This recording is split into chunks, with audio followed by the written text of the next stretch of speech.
Сапар үйленеді деген жаңалық ормандағы өрттей қаулап ауыл арасына тез тарады. Бұл сүйінші хабарға әсіресе Сапардың қос қарындасы Ақлия мен Балзия жүрегі жарыла қуанды.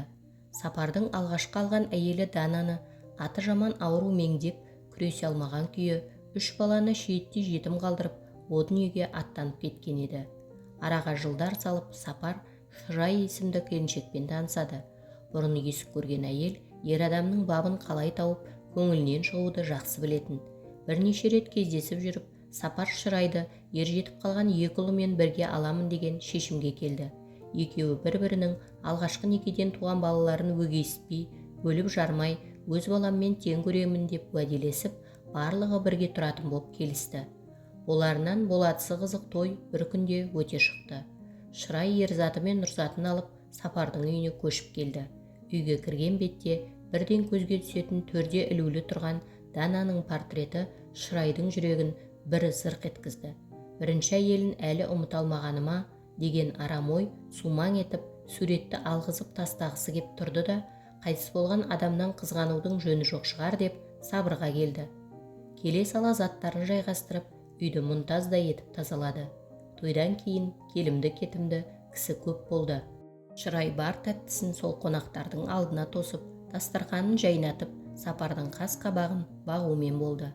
Ақкөкелеп алдына түсіп, құрақ ұшып жүгіріп жүрген жаңа келін кіші қызының қолында тұратын қайын атасының да, қос қайын сіңлісінің де, бүкіл туған туыстың да көңілінен шықты. Киімінің мойын ойығы омырауына дейін түсіп тұратын, сырт келбетіне көп көңіл бөлетін, аққұбаша келген ажарлы әйел ауылдағы сүр бойдақтардың да аузының суын құртатын. Той болатын уақытқа жоспарланған еңбек демалысы аяқталып, Сапар қалаға 15 күндік жұмысына кетті. Шырай болса өзінің екі ұлы Ерзат пен Нұрзатқа, Сапардың 3 баласы Ақгүл, Ықылас, Шахназға бас көз боп үйде қалды. Ағасы жоқта жаңа түскен жас жеңгесін жалғызсыратпайын деп, Ақлия 2 баласын ертіп қонақ боп келді. Шырай қайын сіңілісі мен жиендерін құшақ жая қарсы алды. Өзі шебер дайындайтын шашпа палауын жасап, тәтті-пәтті әкелуге дүкенге жүгірді. Мол олып сүтін қатып, қоюлап шәй ішіп, жеңгелі қайын сіңлілі дастархан басында сырласып ұзақ отырды. Жылы ұшыраған жеңгесіне Ақлия бар сырын бүкпесіз ашып айтты. Кеш қарайып үйіне кетуге жиналған Ақлияға Шырай қонып кет деп қолқа салды. Орталарына жаңадан қосылған Шырайды жақсы көретін жиендер де «Иә, қонайықшы» деп шу ете түсті. Әкелерің ұрсады ғой деген Ақлия балалардың көңілін қимай, оларды бір күнге нағашысының үйіне қалдырып, өзі үйіне қайтты. Ертесіне үйіне оралған Ақлияның балалары: «Анашым, Шырай әпке керемет кісі екен, тек өзінің балаларына ұрсады, ықыластарды қатты жақсы көреді, Шахназ екеуі шулап ойнап жүрсе де, ұрыспай жаным деп еркелетеді, ал Ерзат пен Нұрзатты ұрып тастайды» деп балалық балаң көңілмен көрген-білгенін айтып келді. Бұл сөз Ақлияны ойландырып тастады. Жұмыс күні аяқталып, Сапар үйіне 15 күнге демалысқа келгенде, Ақлия оларды қонаққа шақырды. Жаңа басталған жұбайлық өмірінің қызықтарын айтып отырған Сапар: «Шырай кейде мені көргенде қобалжып кете ме? Әйтеуір 2 жұмыртқа қуырса, бір уыс тұз салып береді. Ішінде жұмыртқасы қайсы, тұзы қайсы, ажырата алмай қаласың» деп күлді. «Оның үстіне өзіне айтсаң, бұртиып ренжитінін қайтерсің? Сонда көңілімнен шықпаған нәрсені айтпай жүре беруің керек пе? Сен де әйел затсың ғой, өзің айтшы, Ақлия». «Ұсақ түйекті сөз қылып қайтесіз аға. Жеңгем байқамай тұзды көп салса, сізге деген махаббаты шығар».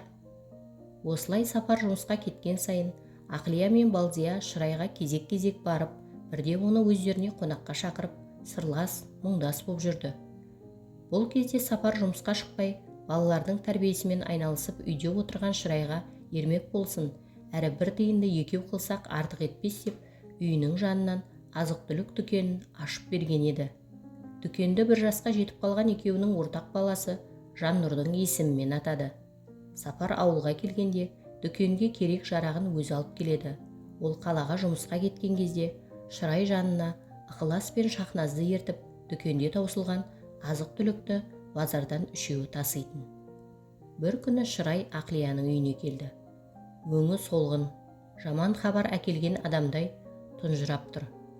Ақлия не ойларын білмей, аяғын жылдам басып, шайды отқа қойып, мән-жайды білмекке асықты.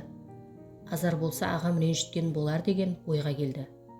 Бұрында әңгіме арасында Шырай, ыстық суығымыз басылып қалғандай, қатты ашуланса ағаң мені ұрып, тіпті теуіп тастаған кезі де болды. Бірақ бәрібір менен теріс айналған емес. Қайта кешірім сұрап, түк болмағандай татуласып аламыз, деп күліп отырып айтатын. Ақлия түстенуге келген күйеуін жұмысына жөнелтіп, Шырайды әңгімеге тартты. «О, Еркежан, саған қалай айтарымды, неден бастарымды да білмей отырмын», деді Шырай. Ерзат пен Нұрзат қалаға оқуға кеткен соң, дүкенге азық-түлік алуға Ықылас пен Шахназды ертіп кетуші едім ғой. Алған тауарларымды көтерісетін күштері болмаса да, балалар тірлікке ертерек араласа берсін, бар жоқтың не екенін біліп, ақшаның оңай келмейтінін ұғып өссін деген ойым еді. Оларға оң тәрбие берем деп жүріп, өзімнің басым бәлеге қалады деп ойладым ба? Қысқасы, сауда орталықтарына, базарға барған сайын Ықылас ұрлық жасайтынын байқадым. Бір емес, бірнеше рет ұстап алдым. Ұрлығыңды қой, әкеңе айтамын деп қорқытып та көрдім. Ұрысып та, жай айтып та байқадым, нәтиже шығарар емес. Не істесем болады? Бір нәрсе ұрлайтындай мен оларды ештеңеден тарықтырып жатқан жоқпын. Не ішем, не жейм десе, дүкенде тұр, қалағандарын алады.